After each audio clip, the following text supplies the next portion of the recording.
price to pay? No, it's Genie in a Bottle, Christina Aguilera, 103.5. Is that Coast 103.5? I think it is. Anyway, let's start the day with saying, wait, those first seconds of death are gone. Okay, good. Let's start the day by saying good morning and happy birthday to Justin Bieber. Apparently he's 29. Wow. Talk about youngins. Talk about youngins out there. What else is going on? Too much is going on today.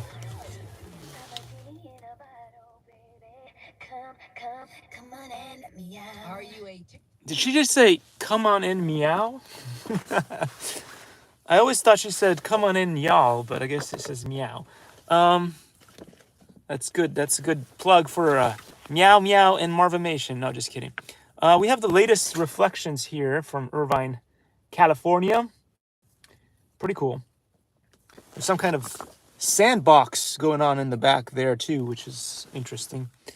I'm not sure which one of our parks that is, or playgrounds. Woodpine Park Playground.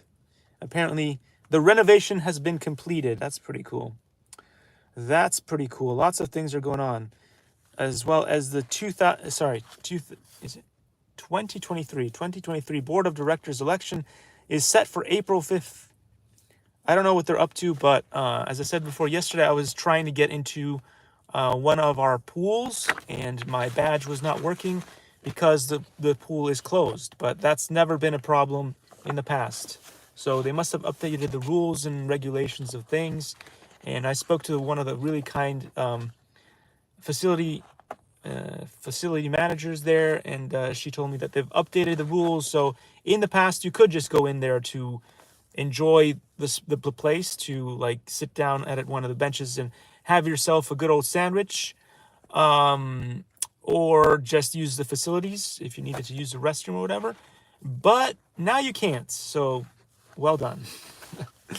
I don't know how we're electing our board of directors and all that stuff. I don't know how we're doing that here in Woodbridge, but obviously the new guys in town think that like we've changed things to improve the water consumption or water wasting in the area.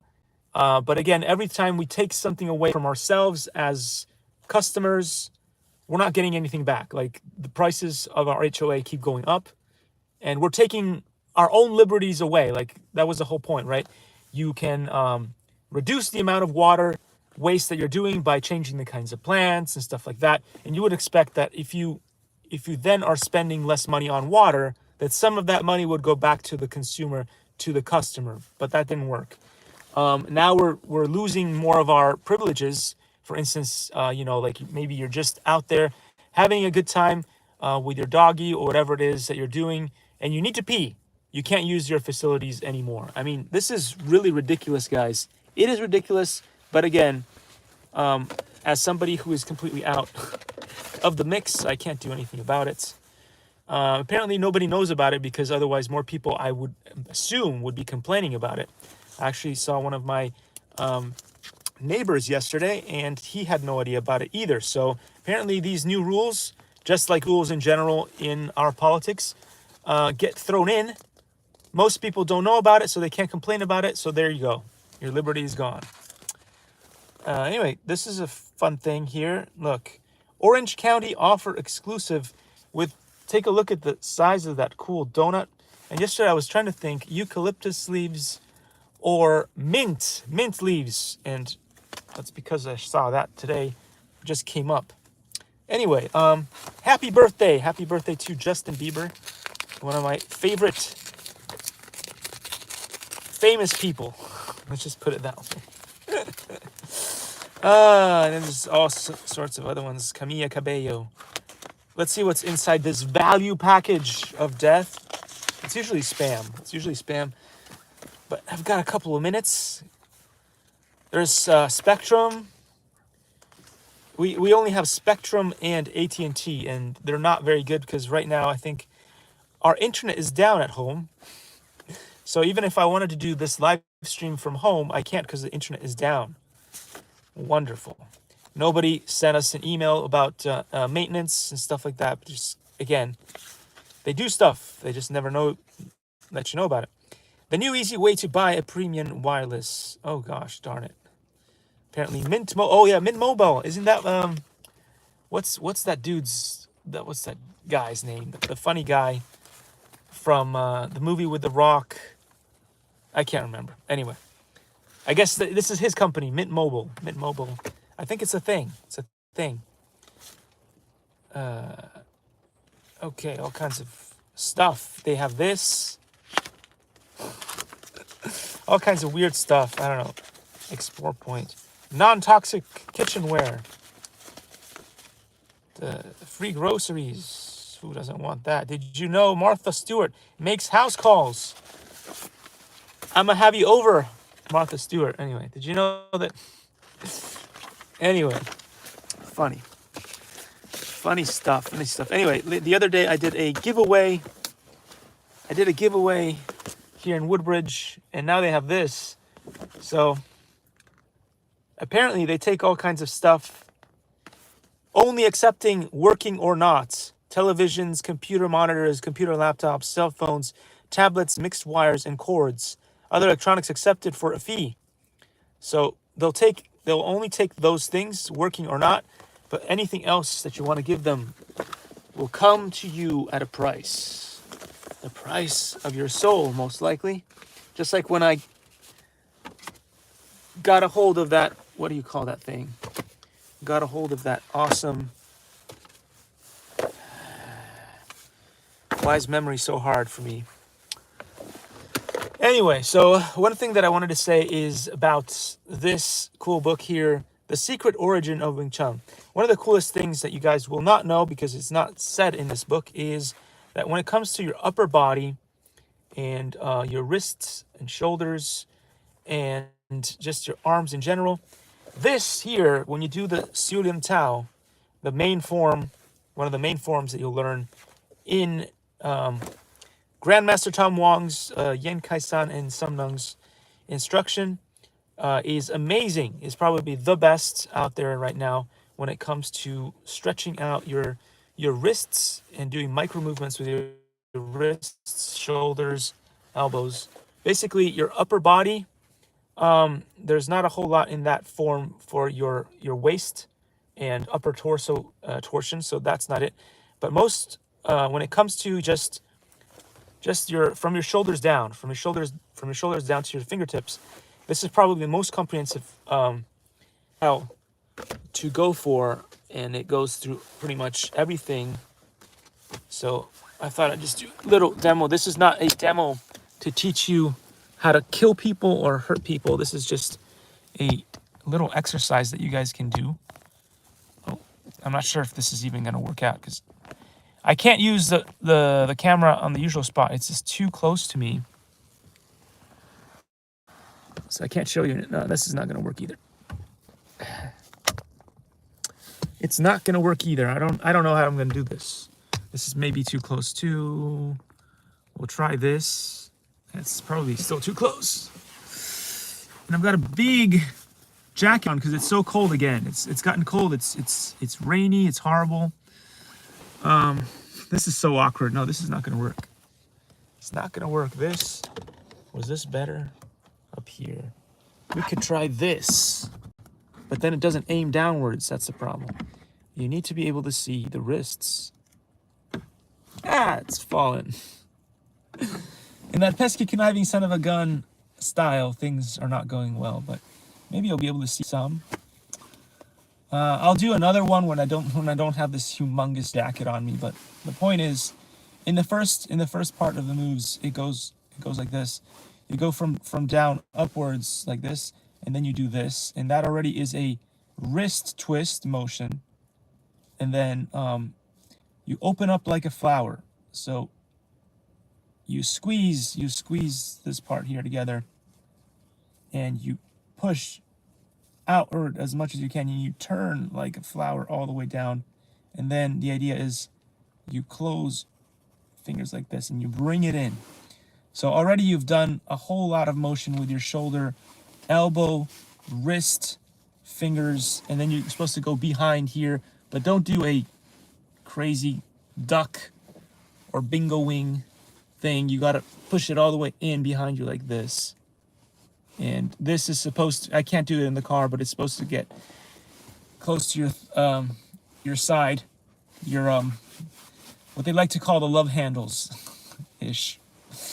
Anyway, so that's just the first move, and you can do a lot of other martial arts, tai chi, yoga, and stuff, but they don't go into so much detail with the wrists as they do in the Yenkaisan Wing Chun here from Grandmaster Tom Wong. So that's, even if you don't like the idea of getting strong or wanting to use violence, because let's face it, it's not that useful in the modern world as it used to be in the past.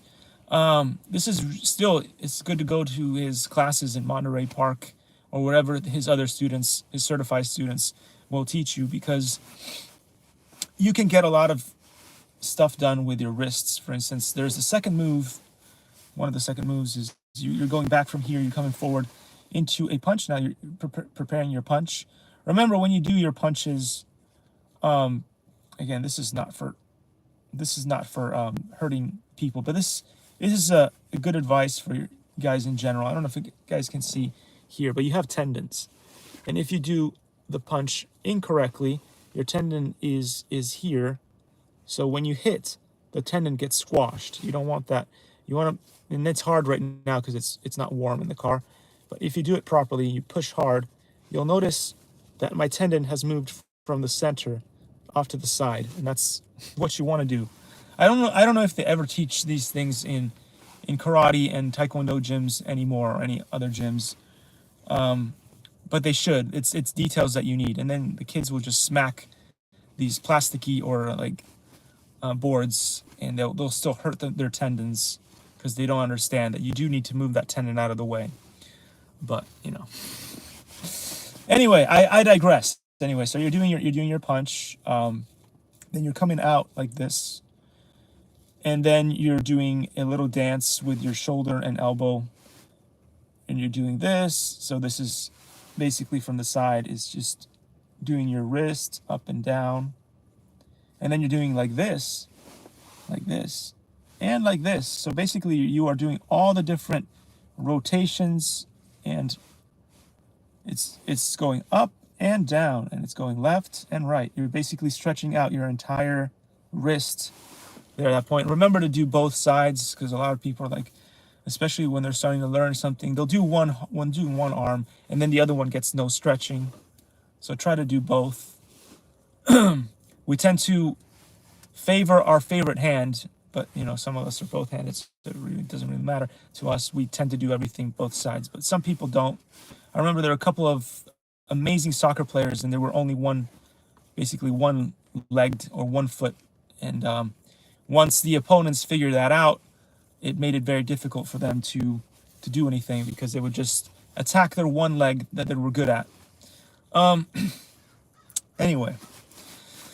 Anyway, so we did the up and down, we did left, and we did right, and then they do the twisting motion, or this twisting motion.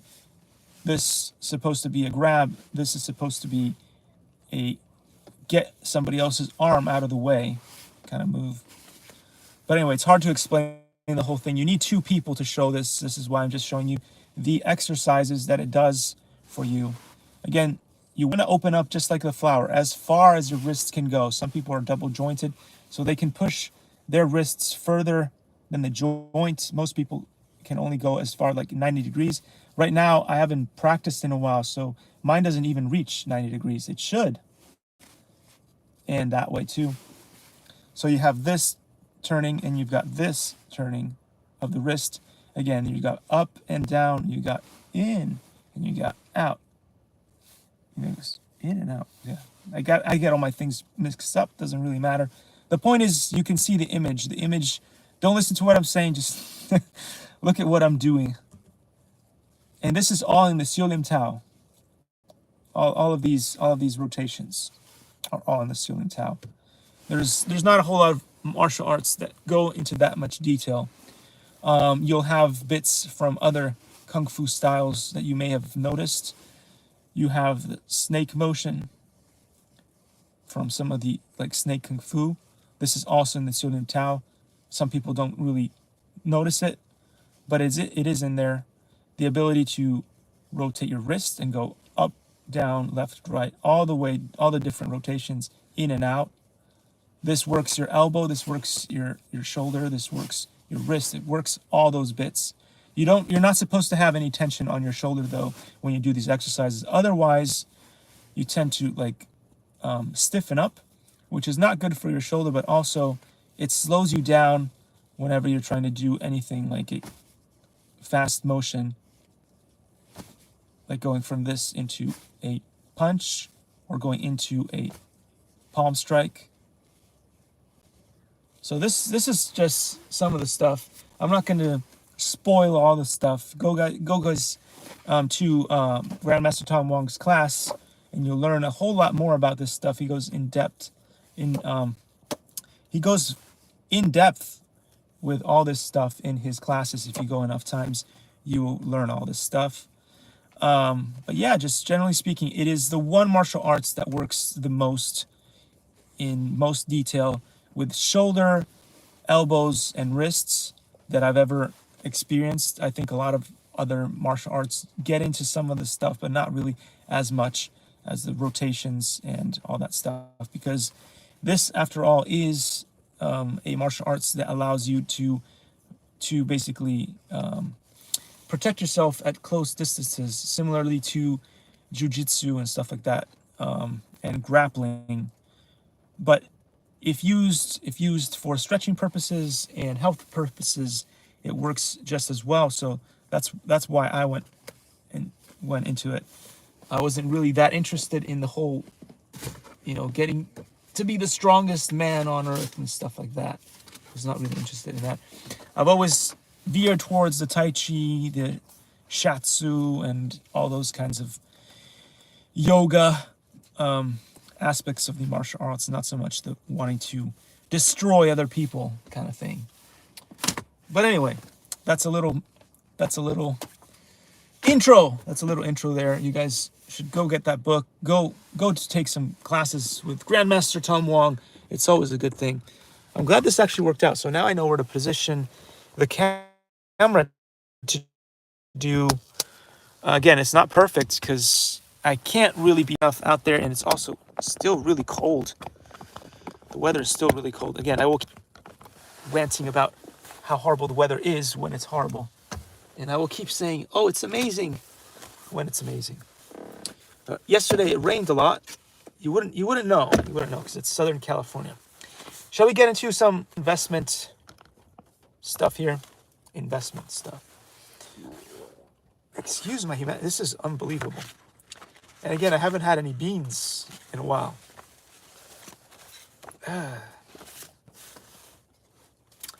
Okay, where did we get to? We got to...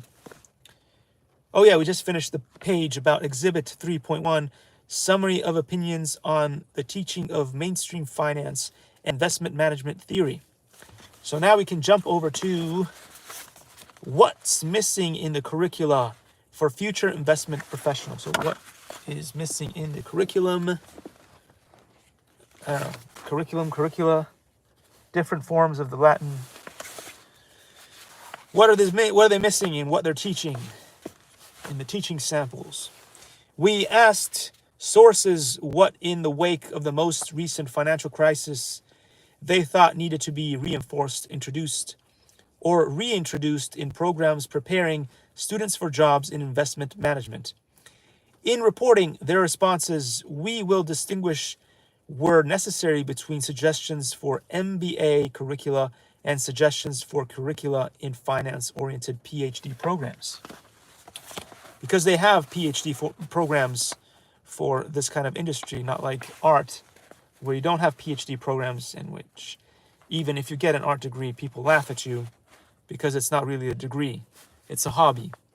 And then you maybe you just jumped in there and you didn't realize that, and you screwed up your life. First, let's address time constraints. A typical MBA program is 2 years. Some sources commented that a 2 year program to prepare students for jobs in investment management is already quite packed, and that finding the time to introduce new material is not easy. Dennis Logue, professor emeritus at Tuck School of Business Administration at Dartmouth College and chairman of the board of directors of Ledyard National Bank, said, "It is tough to figure out how to cram all that professional investors should know into a typical 2 year MBA program." Indeed, sources agreed that such a program is just the start. Forming a professional investor requires years of on-the-job experience. This is the same thing that I always talk about when I talk about martial arts. When you finally get that black belt, that is the beginning of your journey. You're finally good enough that you can progress in your martial arts. Now you have some basis on which to, some foundation on which to build. Among the human resources managers we talked to, most said that their firms run intensive induction programs for new recruits, after which graduates are assigned to a team with coaching. Only after years of on-the-job training are these employees given more responsibility. In PhD programs in finance, the main concern is that students develop too narrow a focus on mastering difficult mathematical methods. This challenge in time is time consuming and leaves little or no time for developing broader knowledge of economics and finance. It started to rain. It started to rain on the car. Any educational program can be said to be a compromise between time constraints and the great number of topics that could be covered. For the reason human resources managers and professional headhunters that we talked to strongly suggested that recruits continue their professional education once on the job. Doing so shows commitment to the job, and because of the fast pace of change in the world of finance, from the point of view of markets, products, and technology, nobody of knowledge can be considered definitive. So no body of knowledge can be considered definitive. I want to stress that point. Another problem that arises in discussing the curriculum is the diversity of roles and jobs for which students should be prepared. Harvard University professor of economics Edward Glesser, 2012, considered the wide range of roles played by market participants to be the great challenge in educating investment professionals. Is there any common body of knowledge that should be shared among these market participants and thus should be reflected in the curriculum? Let's find out in the next page. I hope it tells you. Goodness gracious, it is really, as they say in England, they say pissing it down.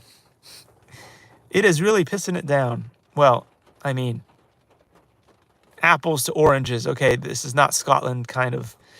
In Scotland, where I was for a little while, the hail was so great in size that it could ding your car. And so that's why people would put like covers on top of the vehicles if they ever left them out there. Because trust me, that hail could ding metal vehicles. Then imagine what it could do to plastic bits and pieces like bumpers. Sébastien Léo, Noema, Neoma, business school professor of finance, commented on what he called the silos separating the various areas of functions in finance. I have encountered many forms of finance: empirical finance, financial economics, financial accounting, financial statement analysis, asset valuation, corporate finance, quantitative finance, financial mathematics, mathematical finance, computational finance, and even econophysics. Apparently that's a thing. I am less concerned about the subspecialization that appears in finance, corporate finance, finance, math, quant finance, behavioral sciences in finance, than about the knowledge gap that these narrow fields leave in their wake. He added, My observation about my observation after spending some years in the industry in mathematics department and now in business school is that there is a sizable knowledge gap between business-oriented management, finance-oriented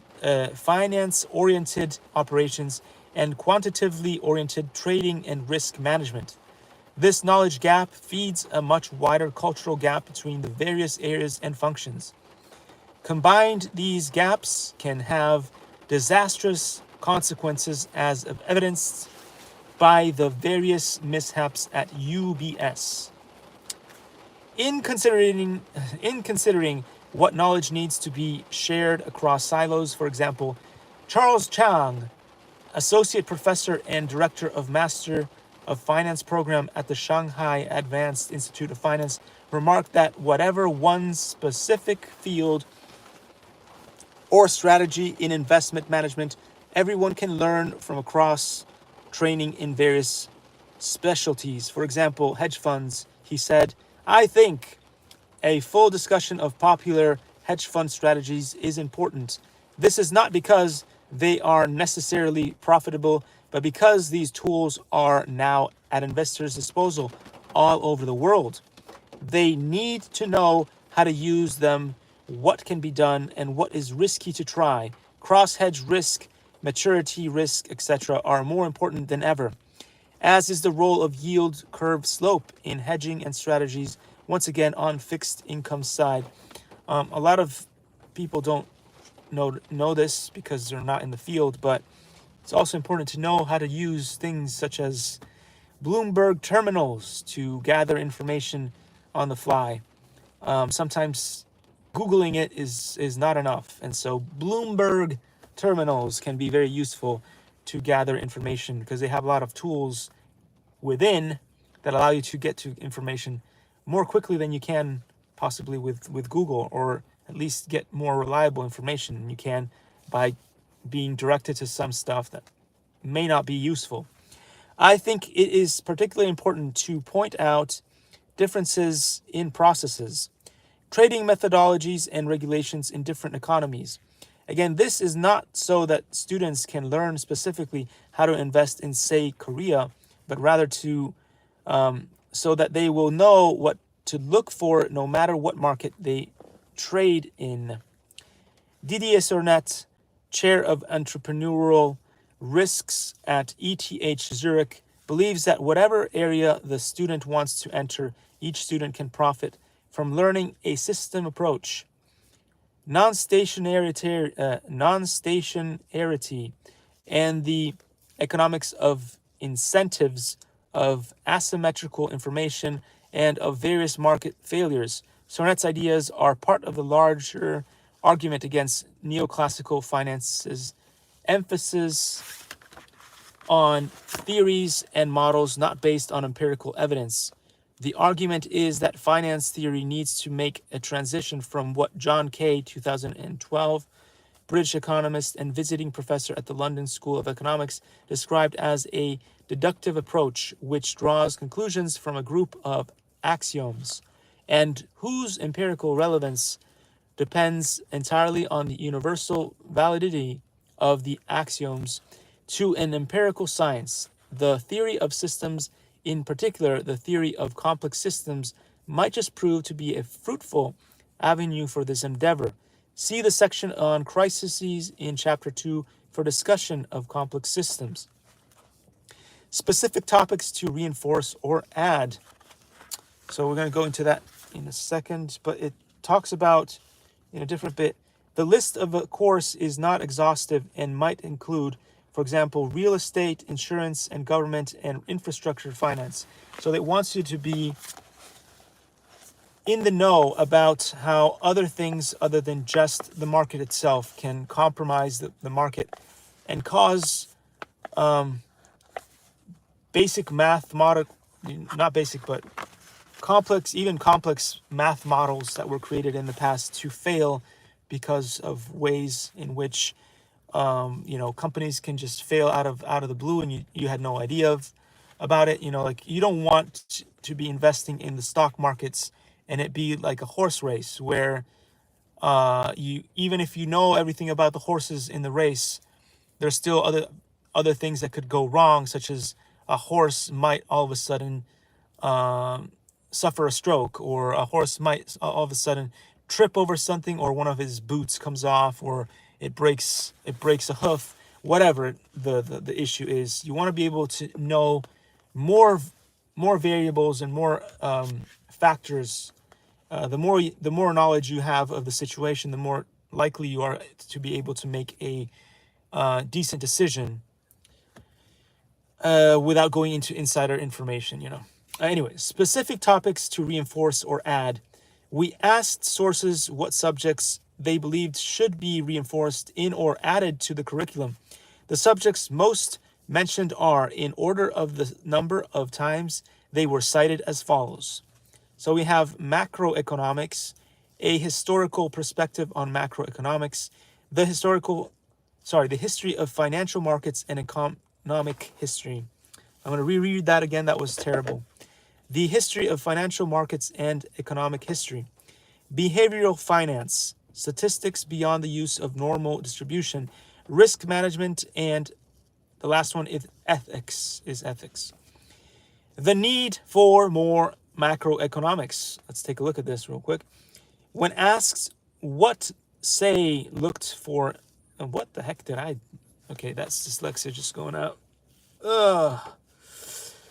Oh, it's hard for me. You guys know this. I am freezing in my current. I am actually freezing right now. It is really cold. I am wearing how many layers? I have a beautiful undergarment, which is a shirt with long sleeves from Heat Tech, Uniqlo. Then on top of that, I have a sweater. It's not the heftiest sweater, but it's a Lacoste sweater, long sleeves again. Then I have a jacket, the usual jacket that I like to have here, which is beautiful. But unfortunately, I'm not taking that out right now because I'm freezing as is. And then a beautiful other jacket on top from Lululemon. And with all of this on, I'm still freezing in the car.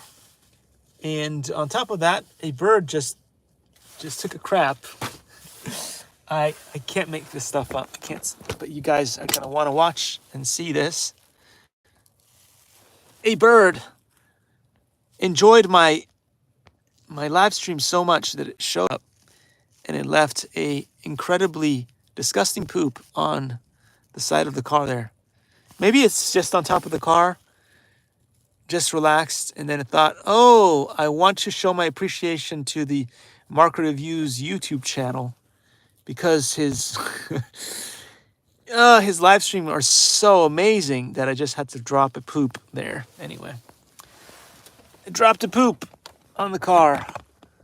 Fantastic. I know that is a situation of the TMI, too much information, but that is what you're going to get here from the peskiest, most conniving son of a gun ever to live on planet Earth. Oh, I think that was a second poop. They probably just that thunk. That thunk was a second, they just wanted to make sure that I understood how much they love my live streams. Tough crowd here in Irvine, California, Woodbridge. Okay, so we just finished reading. The last word was ethics. So the need for more macroeconomics. When asked what they looked for in recruits, the human resources manager at a large continental European fund management firm replied, good macroeconomic understanding. We expect our fund managers to be able to reason on the impact on their portfolios of, for example, a rise in the price of rice in Southeast Asia or the result in recent Italian elections. We want good economic thinking and understanding of macro and political. In the recruiting process, we involve business managers a lot to challenge candidates, and some can be very tough. We are interested in understanding candidates' economic thinking. Good economic thinking came up often in conversations and the literature. Andrew Haldane, 2012 Executive Director of Finance Stability at the Bank of England, identified what he called an intellectual virus at the root of the most recent financial crisis, that is, analytical failure. Most of our sources, both practitioners and academics, share the opinion that macroeconomics need to be reinforced in the curriculum of students. There is one of the cutest group of little birds just hanging out right here on the left, and I got distracted because my peripheral vision sometimes works, believe it or not, although human beings are hunters, so mostly we can only see what's going on here. Sometimes our peripheral vision is pretty good. We can see about 180, maybe not 180. 180 may be too much. That's not science. That's not science. But we can see pretty far in our peripherals, and so sometimes we get distracted by beautiful things, and so that's where we are today. Squirrel. Let's continue on.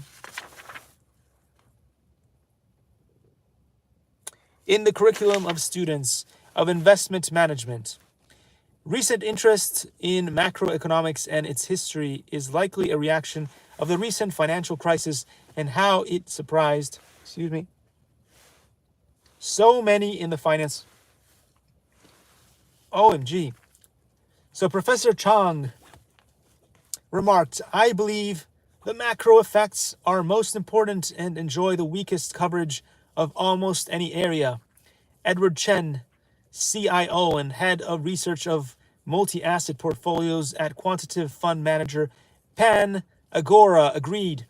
The global financial crisis and its aftermath prove the importance of macroeconomics in active management. I absolutely abhor when they do that and they put half of the word here and half of the word there, because again, dyslexic people struggle to say the word even when it's nicely put in one word, and when they do that, it's horrible. So macroeconomics in active management. Yet most students from economics and finance programs seem to have little exposure to macroeconomic theory. They often focus on certain anomalies of capital markets. This is akin to missing the forest for the trees. Maybe this is because standard macroeconomic theory is being challenged by recurring financial crises. While there is fierce debate among economists about various approaches or ideologies of macroeconomics, it would be beneficial to students to have more exposure in macroeconomics and its related fields, such as interest rates, exchange rates, inflation, etc. Unfortunately, we have seen few students with knowledge in these areas. These comments apply to students who will seek a career as, for example, a portfolio manager, as well as to PhD students who aspire to becoming quants, for example, on systemic management team, in risk management, or in trading execution. The tendency is for the current generation of PhD students to be excessively focused on technical details, on prowess in discovering subtle profit opportunities in financial markets. This tendency is exacerbated by the diffusion of high-frequency trading and stories of the fortunes made in high-frequency trading, as well as in managing hedge funds. Also, there's a lot of the stuff going on right now in the markets where bots are trading in the system, which is not good. Because it's easier to understand what's going on. I don't know. Just a lot of the stuff that's going on in bots is not great, because a lot of the bots may be making some really stupid decisions, and the bot is only as good as the person who programmed the bot. So that causes all kinds of mishaps that you wouldn't expect in a regular human being kind of market where it's just humans making decisions, whether they're good or bad. Clearly, the type of macroeconomics Clearly, the type of macroeconomics we are discussing is not the formalism and mathematics of general equilibrium theory. A widely held belief among our sources is that much economic reasoning must remain qualitative. Professor K, 2007, commented that rather than make sharp predictions, perhaps the best that we can do is to identify quantitative regularities and patterns in events, which, if we accept our inability to make sharp predictions, can allow us to gain much in the way of useful knowledge. He wrote, "We will never know what an exchange rate will be 2 years from now, but we can look to purchasing power and capital flows for guidance. One aspect of macroeconomic thinking that should be emphasized is the recognition that economies can move through different states, so understanding and forecasting the transition to and from different states is vital in asset management." Commenting on the need for more macroeconomic reasoning, Évariste Lefebvre, 2012 CIO and chief economist for the Americas at Natixis Global Asset Management, wrote, "Macroeconomic views or insights should replace predictions because as a portfolio manager, industry focuses more on risks. It has to accept a more uncertain world in which regime shifts can only be assessed by a mix of judgments and non-quantitative macro markets analysis. In a non-linear world, adaptation is the key word, and also in martial arts, and also pretty much in everything encompassing life on Earth. Adaptation. Remember that Bruce Lee? Well, he learned a lot from Yen Kai-san, Wing Chun, and stuff. 2. So again, if you guys have not bought this book, go check it out. It is pretty cool. It's on Amazon. I think it has been flying off the shelves and has been delivered by Amazon through many a drone. Oh gosh. Anyway, we're gonna jump into cucinare cocktail classici ed esotici. Unfortunately, as you can see, my energy level is very low because I have chills running down my spine, and I'm kind of kicking myself because these jeans right here are just not warm enough, and my feet feel cold, and it's just horrible. It's horrible. You wouldn't expect this from Irvine, California, Woodbridge in California. This is California, guys. It is not raining, but it is drizzling right now. And there is wind, which doesn't help. I don't like it when it's windy and cold and humid. It's not great. But there are some people out there who are running in this weather, and they're exercising. Can you believe the kind of effort that is required for somebody to be running and exercising in this kind of weather? It is beyond me. I'm just not worthy of this kind of amazing. Oh, but they're also walking their dog. So they're running and walking their dog. So I guess, oh, there's another guy. Before it was a nice lady. Very, very, very fit, obviously. If I tried to run alongside her, she'd be like miles ahead. And I'd be like panting away. I'd have to stop and hold on to a bench and be like, oh gosh. Anyway, look at this. Isn't this beautiful? I mean, look at the colors on this. Amazing. So the last thing that we spoke of was the white spider, and this is going to be per tutti gusti, which means for all kinds of likes, as in, whatever you like. There's something for everybody. I think that's probably a better translation. Per tutti gusti is there's something for everybody, for everybody's kinds of tastes. Ricordate che se non altrimenti specificato, in genere i cocktail vanno serviti freddi.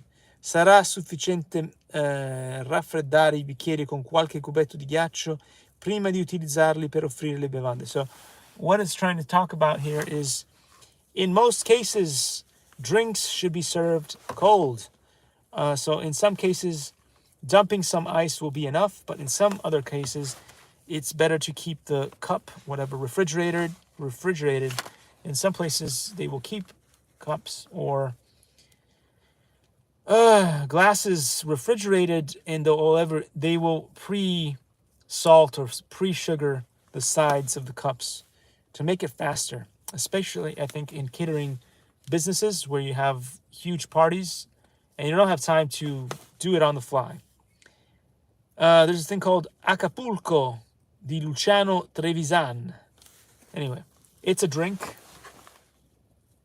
I don't think it's being served in America much, but anyway, it's probably a Italian drink. Acapulco di Luciano Trevisan. I think that's probably quite close to being Italian. Anyway, ingredienti: 3 decimi tequila José, José Cuervo Oro Especial. José Cuervo Oro Especial. You will find that here in California because there is such a large Spanish and Mexican community here. So you will find the José Cuervo drink.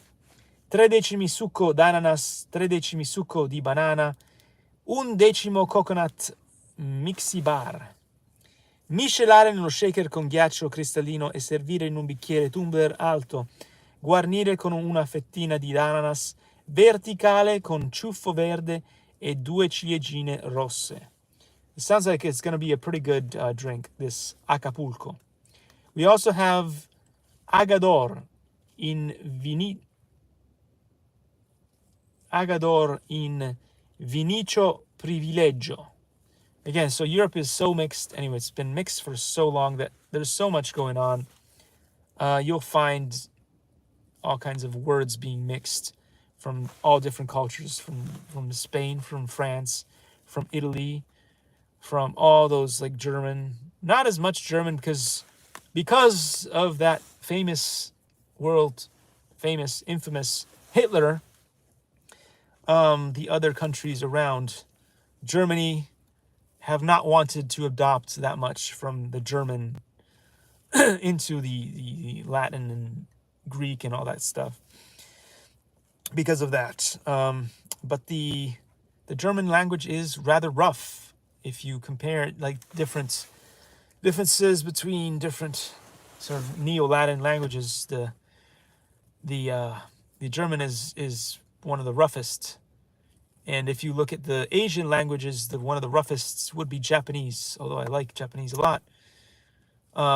That's kind of the thing, right? The Japanese is more loved than the German because of that one guy, Hitler. Anyway, ingredienti. The Agador. 6 decimi gin Beefeather. Beefeather? I don't know. 2 decimi vermouth dry. Martini, 1 decimo Aperol, 1 decimo liquore Galliano.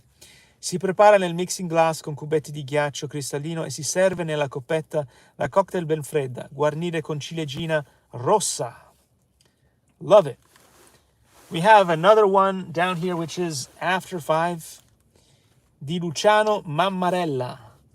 Reminds me of, who is that? Mamola.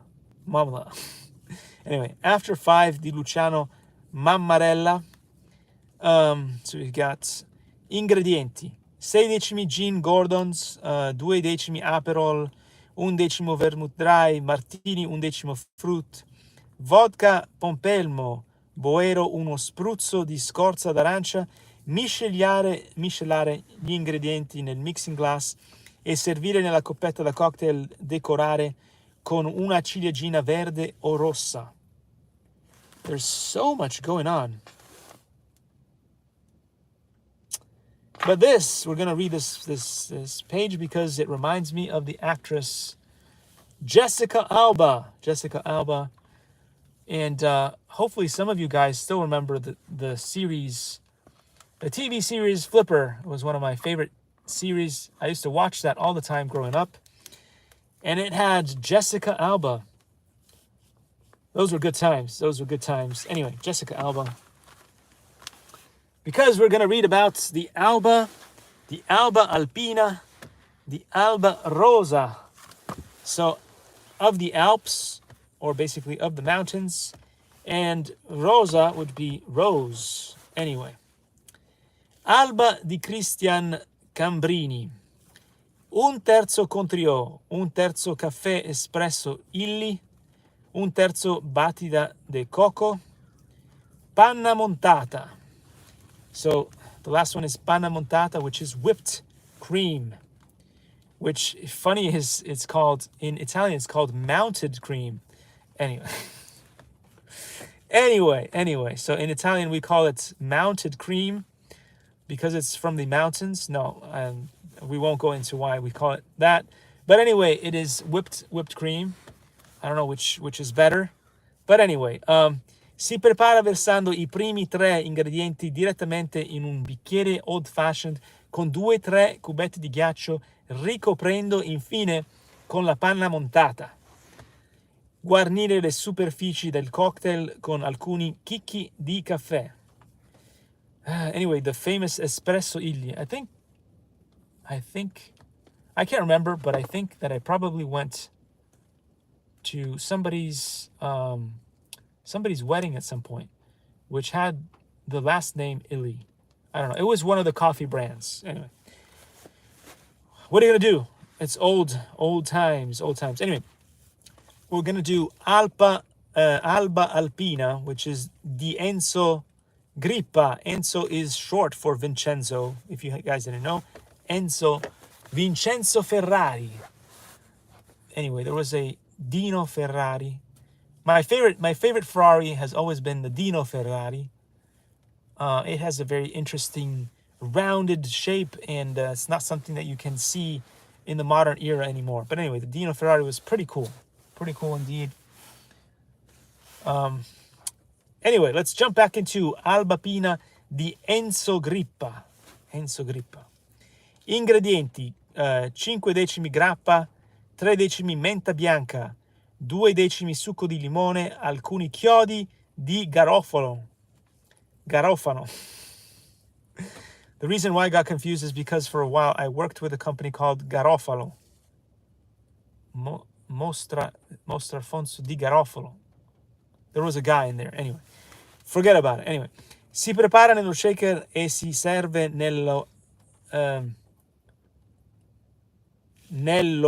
si prepara nello shaker e si serve nella coppetta da cocktail. Anyway, this history that's gone. Alba Rosa. So the rose alba, also from Enzo Grippa. The first one was of Christian Cambrini. Ingredienti: 1/3 vermouth dry martini, 1/3 gin, 1/3 bitter Campari bitter lemon. Si serve in un bicchiere da long drink, completando con bitter lemon e guarnendo con gusto e fantasia. Pretty awesome indeed. And you wonder how things went and how I failed to become so many things. You wonder, right? You wonder. I don't wonder. I know. I was looking for stuff here. Let's go. Bam. What is it like to be a human failure? Watch enough of our videos and you'll find out. If you watch enough of these videos, you will discover how to be a human failure. Which is useful, it's kind of useful. If you learn how to be a failure, it teaches you how to not be a failure by doing the opposite of what I do. If you do the opposite of what I do, you will be a successful human being. For some reason, I've gathered things that I didn't know existed. Oh, that's right. We should rename this YouTube stream or this channel The Man That Never Was. The Man That Never Was. It should be. It's just that I found these things. They have summer camps here in Irvine, California, Woodbridge. We have summer camps, which are very useful. So I thought I'd just show you guys a QR code here. While I was, there's so much stuff that I need to dump out of the box. So I thought I'd just show you things that I found. Oh, that's right. That's right. Insider Irvine. There's all kinds of stuff that's going on here in Insider Irvine. And you can go check out your irvine.org. Irvine.org here, ISPF and stuff. All kinds of things that you can learn about things and bridges and stuff. Irvine named top workplace, making everyday Earth Day. Plus spring activity guide. Again, this is what they show you as advertisement, but we all know that it's not everybody. The elite can always make it into any kind of place. I was not able to find a job, any job. I wanted to be a facility manager. I wanted to be your local postman. I couldn't do any of that stuff. I was rejected from all of that stuff, which I would have had a lot of fun doing. But anyway, there is a hello from Irvine community. It says, it has been a little more than a year since I came to Irvine, and I continue to be so impressed by this incredible community and the outstanding staff who serve the city. Together, we accomplished a great deal in 2022. We continue to be the safest city of our size. That I will have to agree with. It is fantastic. One of the top workplaces in Orange County and Orange County's best city to live. Yes, best city to live. I would say yes on that. Top workplaces, I don't know because I've never been able to really get in there. But for most people, sure, I would say that they would agree. As a nice man just runs across grimacing because he is running in the cold and the wet and I don't know how he does it. It's wind in his face. He's got rain coming down, but he is stoic. He is stoic. He's making it through to be fit. Where do we get to? Where are we? Irvine, California, Woodbridge. Anyway, in the past year, we were recognized for our outstanding park system, our efforts to invest in cybersecurity and broadband, our commitment to ensuring full transparency in financial reporting, and our dedication to ensuring our LGBTQ plus community feels safe, welcomed, and accepted. And to all of this, I would say I would agree with all of this. It is awesome for that. We continued to, but as I said before, people should be jumping and taking a look at the career centers over here because when it comes to the job force, it is quite desperate. I mean, to go to a place of business and to be standing and trying to talk to an HR manager or whatever, and for a postman job, and to have somebody jump across and cut you off, that just shows you how much desperation is still happening in the workforce here and how difficult it is to find jobs here. It is really an elitist place. We continue to enhance our city bike and pedestrian pathways, completing the Venta Spur Bridge in December. Maybe that's why this bridge is here. Maybe this is the Venta Spur Bridge, whatever you call it. The Venta Spur Bridge in December. Learn more about our newest bridge, which uses a whopping 900 tons of concrete, the weight equivalent of 10 space shuttles, on page 12. Elon Musk would be proud, of course. As we look ahead, we remain dedicated to addressing and mitigating the impacts of climate change on our community. I invite you to learn about some of the ways we are working to create a more sustainable future, one of which is reducing the amount of water that we use, but the HOA doesn't give us any money back. That sounds like mafia to me.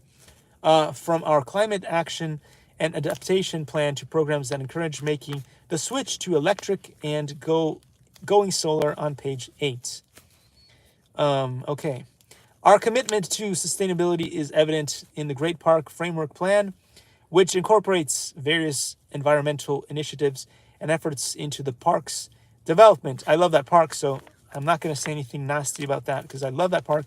I love to go droning around there, as you know.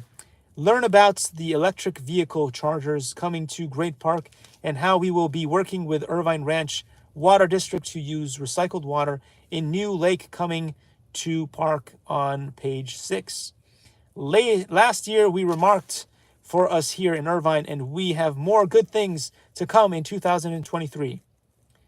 I look forward to continuing our work together as a community to ensure Irvine remains exceptional and continues to be brightest gem in crown that is in Orange County. So to be the brightest gem in the crown that is Orange County.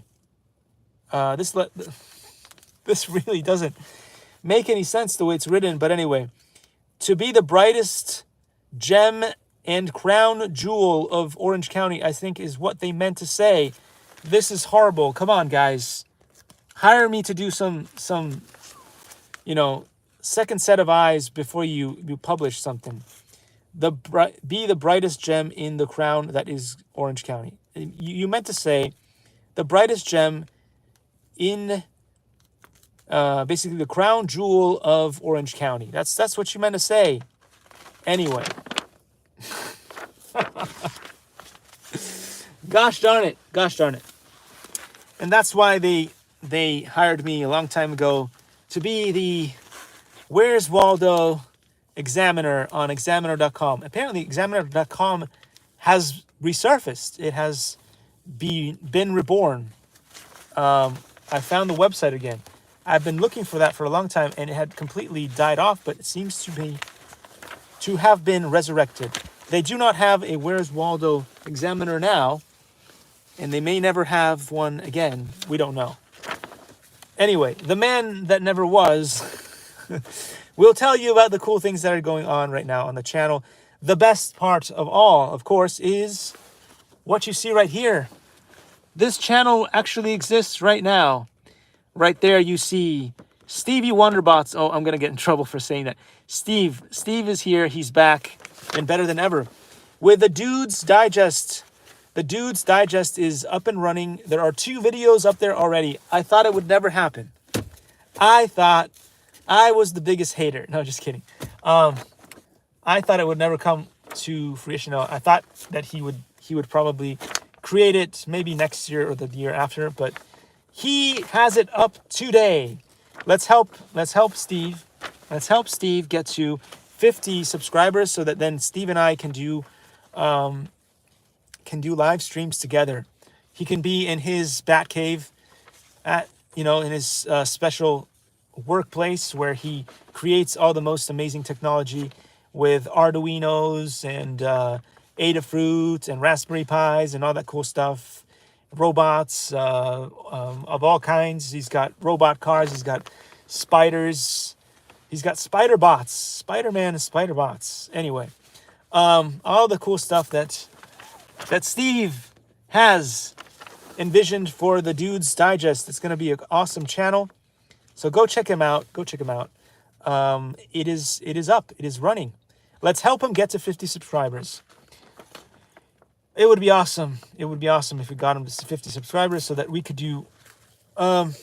we've even come up with the possibility of us doing some video game stuff where we're doing live gaming live streams together.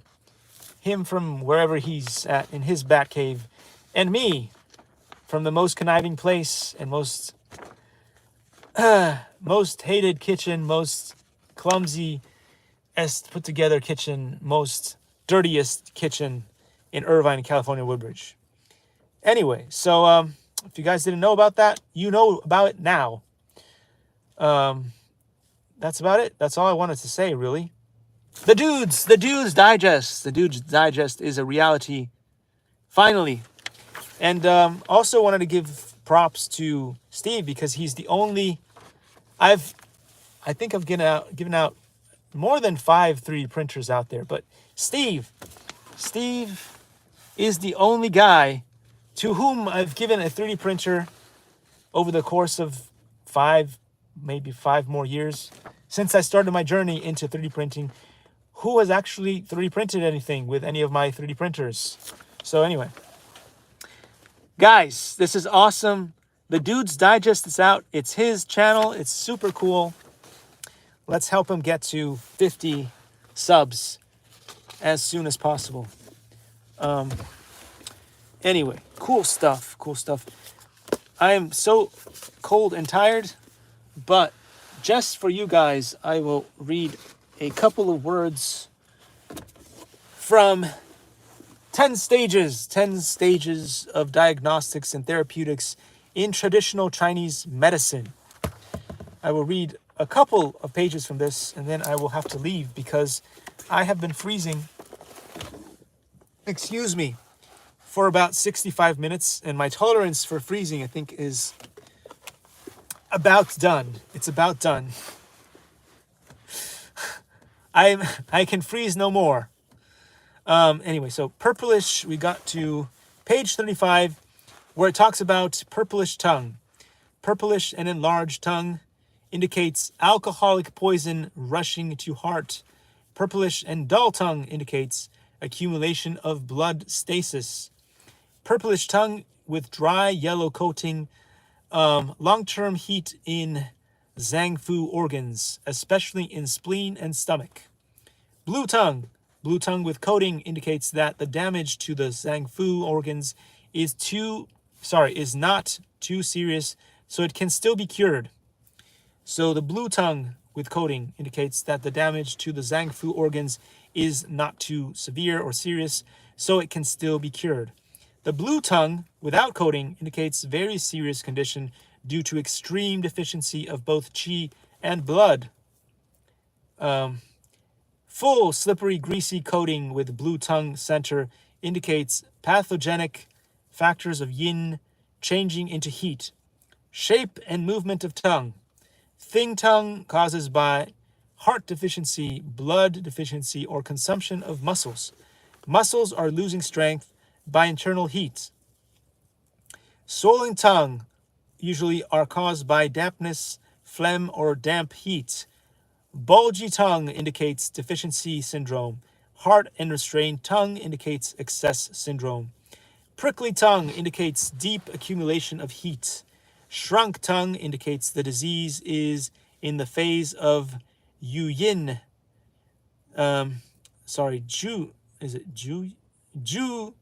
Juyin, seen in critical conditions. Prolonged and deviated tongue indicates wind stroke. Prolonged and weak tongue, qi deficiency. Occasional desire to stick out the tongue suggests internal heat, the premonitory sign of convulsion. Stiff tongue indicates wind stroke, malnutrition of vessel or exhaustion of stomach qi. Protruding and wagging tongue. Protruding and wagging tongue indicates accumulation of heat, spleen, heat, usually seen in children and dogs alike. If a dog's tongue is all the way out there all the time, it is suffering from the heat, or it has run for a long time. Inspection of tongue coating. White coating. White coating indicates exterior syndrome. Thin, white, and slippery coating indicates exogenous wind. Cold, white, slippery, and grease coating indicates internal phlegm. Dampness, deep red tongue with white coating indicates damp, obstruction with heat, retention. Red tongue margin with white coating indicates entering of wind warm into lung. I think that by this point I am so cold that I'm just starting to be unable to read even. It's been 69 minutes, which is a good time to remind you guys to go and vote yes on Prop 69. It's the only way to get mutual benefits from the government, because otherwise it's just the government taking and not giving anything back. It's the only way. Prop 69 is the only way to get mutual beneficial treatment from the government. All right. So anyway, where to get to? I am done. I'm so done that I can't even tell what's going on anymore. Yellow within wet coating indicates the pathogenic factors are entering interior. Thick white, dry, and non-slippery coating indicates excess heat. Tender, slippery white coating that is easily scraped indicates deficiency of cold. What? Powder-like coating indicates severe filthy pestilence, giving you a dirty appearance. You just have to be a marker of use to know that you are filthy pestilence. Giving you a dirty appearance. White alkali-like coating indicates retention of food in stomach and with filthy turbidity.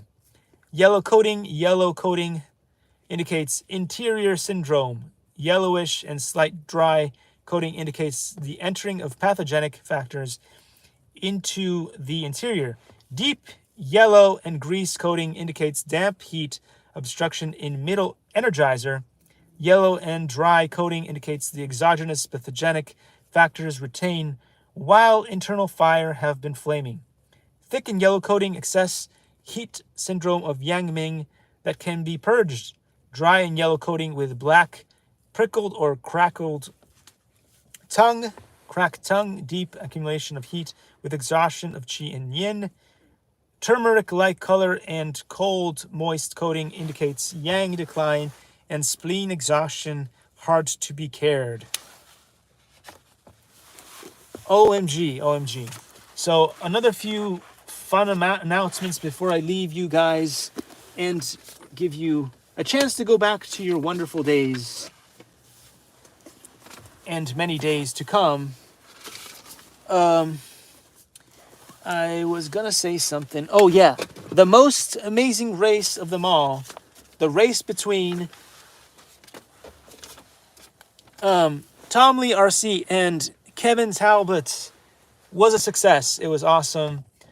They had a lot of other people help them out to build a really cool track, and they raced, and it was fantastic. It was a long time coming, and it was basically one of the biggest feuds ever in the RC hobby that existed. There's another one from RC Sparks or something, but anyway, basically these two amazing YouTubers, Tom Lee RC and Kevin Talbot, at some point had a feud, but this has been resolved after many years, and now they're good buddies, and they even come together to race, which is really fun. Really fun. If you guys didn't know about that, go check it out. Again, it's all over my wall that nobody gets to see because of the YouTube algorithm of death.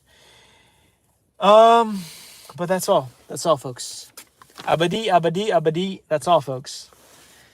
So I'm going to leave you with the last thing. As always, please go and check out the Dudes Digest. He's amazing. The Dudes Digest is a brand new channel, courtesy of Stevie Wonderbots. I'm going to get so much crap. Anyway, love the guy. He's done so much cool stuff, and he's going to do so much more for you guys. Go check out his channel. It is amazing. And with that, I will see you all in the nextly one. Bye-bye.